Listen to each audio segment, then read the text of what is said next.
اتحاد دو چیزوں کے بغیر نہیں ہو سکتا. آپ اس کو لکھ کے رکھو, گھر میں آپ بورڈ بناتے یا جو بھی بناتے آپ یاد رکھو اس کو. دو چیزوں کے بغیر اتحاد نہیں ہو سکتا ہے, ایک اخلاص اور دوسرے صبر. سمجھ میں آیا؟ دو چیزوں کے بغیر اتحاد قائم نہیں ہو سکتا ہے. قائم ہوا بھی تو بہت جلدی وہ دھواں بن سکتا ہے.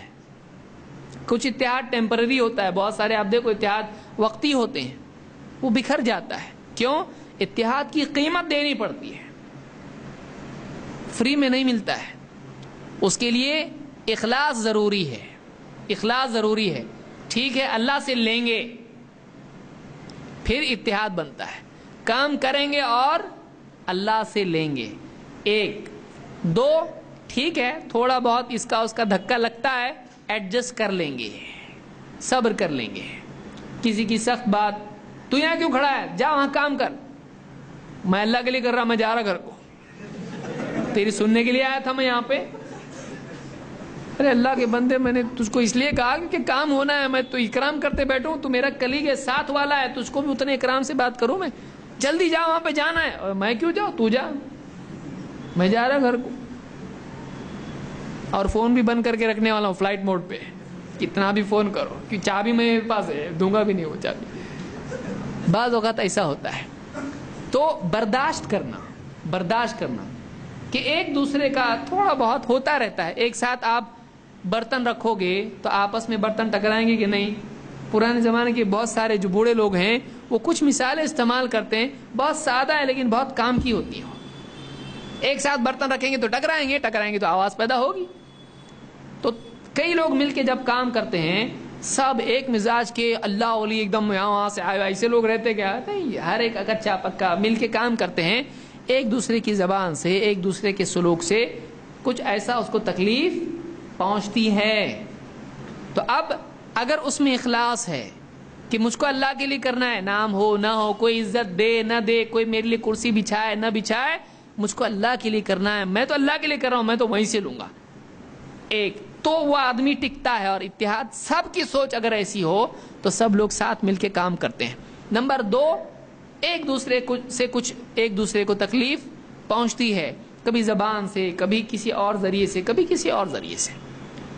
اس تکلیف کو آدمی اگر برداشت کر لے, میرا ہی بھائی ہے چلو چلتا ہے, میں ایڈجسٹ نہیں کروں گا تو کون کرے گا. ٹیم ورک کے لیے برداشت کرنا پڑتا ہے بھائی.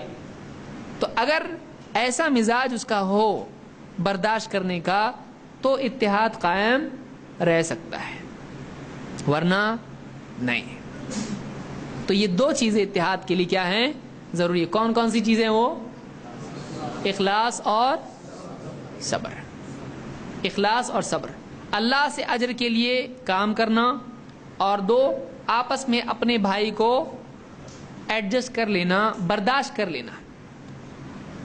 ایسے افراد آئیں گے کہ جو تکلیف بھی دیں گے, کام بھی کریں گے اور تکلیف بھی دیں گے. اب اگر آدمی ان کو برداشت نہ کرے تو وہ چلے جائیں گے, اور کام ان کا جو ہوتا تھا وہ کام کیا ہو جائے گا, رک جائے گا. سمجھ میں آ رہی بات؟ گاڑی چلتی تو دھواں بھی کرتی, دھوئے کی وجہ سے گاڑی بند کر سکتے نا, نہیں, سب کو گھروں میں بیٹھنا پڑے گا. تو دھواں بھی بناتی گاڑی, تو اس کے دھوئیں کو کیا کرنا پڑتا ہے, اس کے ٹرانسپورٹیشن کی وجہ سے برداشت کرنا پڑتا ہے. تو افراد جب آتے ہیں اجتماعی زندگی میں کام کرتے ہیں تو وہ دھواں بھی پیدا کرتے ہیں, غلطیاں بھی کرتے ہیں, ایک دوسرے کو دھکا بھی لگتا ہے. لیکن اگر اجتماعی سفر جاری رکھنا ہے تو پھر ہم کو کیا کرنا پڑتا ہے, ان کو برداشت کرنا پڑتا ہے. یہ برداشت اگر کسی جماعت کے, کسی ایک منہج کے, کسی مقصد کے لیے جمع ہونے والے افراد میں اگر نہیں ہے, 4 دن کام ہوگا, اس کے بعد سنسان ویران, اس کے بعد کام نہیں ہوتا. اسی لیے آپ دیکھیے بہت سارے لوگ کسی کام کے لیے جمع ہوتے ہیں, پھر دھیرے دھیرے دیکھتے ہیں ارے اپنے کو تو کوئی پوچھ رہا ہی نہیں, یہاں پہ 1 2 3 4 غائب. پھر ایک بچتا بیچارہ جس کا نام رہتا فارم پہ, آفیشیل رہتا, وہی لے کے چلتا ہے اس کو. یا کبھی ایسا ہوتا ہے کہ جمع ہوتے ہیں, پھر اس سے اس کا کچھ کلیش ہوتا ہے, اس کی رائے اس سے ٹکراتی ہے, وہ اس کو کچھ سخت بول دیتا ہے, ہوتے ہوتے دھیرے دھیرے بھائی اپنے یہاں پہ کام نہیں ہے اپنے یہاں پہ. کیوں؟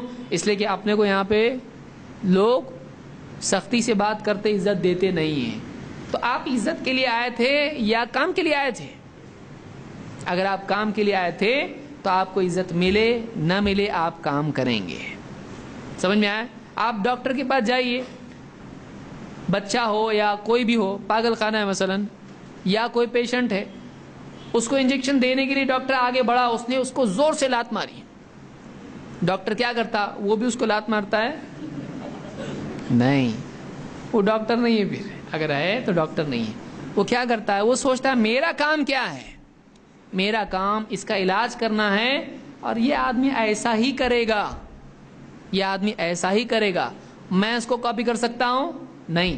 میں بول سکتا ہوں یہ آدمی دیکھو ایسے تکلیف دے رہا ہے، مجھ کو گالی دے رہا ہے، میں اس کا علاج کر رہا ہوں، مجھ کو گالی دے رہا ہے، لے جا باہر. میں نہیں کرتا علاج. کرتا ڈاکٹر ایسا؟ وہ کیا کرتا؟ اور دو آدمی کو بلاتا، پکڑو ذرا اس کا ہاتھ پاؤں پکڑو، اس کے علاج کرنا ہی ہے مجھ کو اس کا. اس کو معلوم ہے میرا کام میں چھوڑ نہیں سکتا اس کی بدسلوکی کی وجہ سے. سمجھ میں آ رہا ہے کہ اس کے برے سلوکی، یہ لات مار رہا ہے مجھ کو، گالی دے رہا ہے مجھ کو، کچھ پھینک کے بھی مارتا ہے. کبھی نہیں لوں گا بولتا میں انجیکشن، نہیں چاہیے مجھ کو دوا، کاٹتا ہے اگر اس کے منہ میں دوا ڈالنے لگے تو. ڈاکٹر چھوڑ دیتا اس کو، لے جاؤ بولتا، مرنے دو میں نہیں ذمہ دار اس کا. بولتا ڈاکٹر، اس کو معلوم ہے مجھ کو کام کرنا ہے، مجھ کو اس کا علاج کرنا ہے. وہ اپنے کام پر دھیان دیتا ہے، وہ اپنے کام پر دھیان دیتا ہے. ماں بچے کو دودھ پلانا چھوڑتی ہے اس کے پیشاب پاخانے کی وجہ سے. میری گود میں اس کو دودھ پلانے کے لیے نہیں تو پاخانہ کر دیتا ہے، پیشاب کر دیتا ہے. نہیں پلاتی میں اس کو دودھ. کرتی ماں ایسا؟ کبھی نہیں کرتی. بولتی پیشاب آپ بچہ ہے کرے گا، ایسا ہی کرے گا. وہ میری ڈیوٹی ہے اس کو دودھ پلانا، میری ڈیوٹی ہے اس کا خیال رکھنا. چاہے پیشاب پاخانہ کرے، وہ ایڈجسٹ کرنا پڑے گا. اٹھتی ہے، جا کے دھوتی ہے، پھر واپس آ کے ہاتھ بات پہنچ کے، ٹھنڈا نہیں لگنا چاہیے، بیمار ہوگا، زکام ہوگا، پھر اس کو لے کے پھر سے دودھ پلاتی ہے. کرتی کہ نہیں کرتی ماں؟ کرتی. یہ دائی کا مزاج ہونا چاہیے.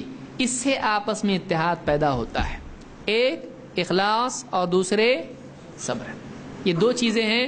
اللہ تعالیٰ ان دو چیزوں کا اہتمام ہم کو کرنے کی توفیق عطا فرمائے.